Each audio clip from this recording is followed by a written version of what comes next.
আলহামদুলিল্লাহ। আমি যে কাজের একটা বিরতি ছিলাম, তো এখানের মধ্যে একজন লোক পাইছি আলহামদুলিল্লাহ, আমাদের বাংলাদেশি। এনে এখানে আসছে, সৌদি আরবে প্রায় 5-6 মাস হয়ে যাব। দালালে এনে অনেক বিপদের মধ্যে ফেলাইছে সৌদি আরবে। তো অনেক লম্বা কাহিনী। আসলে দালালরা নিজেদের লাভের জন্য একজন মানুষকে বিদেশের মধ্যে এনে কতটা কষ্টের মধ্যে রাখে, এটা আসলে বলেও বোঝানো যাবে না।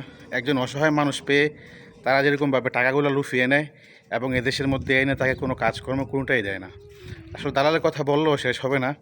দালালের জন্য আমাদের বাংলাদেশি প্রবাসীরা কতটা কষ্ট থাকে, এটা আসলে বলে বোঝানো অসম্ভব। তারা কিছু টাকার জন্য একটা মানুষকে কী পরিমাণ কষ্ট দিতে পারে, এটা কেউ কল্পনা করতে পারবে না। দালাল তাকে কী পরিমাণ মিথ্যা প্রতিশ্রুতি দিয়েছিল। দালাল তাকে বলছে যে তোমাকে হাজি একটা বড় বিল্ডিংয়ের মধ্যে রাখা হবে, তোমার স্যালারি হবে 1400 রিয়াল।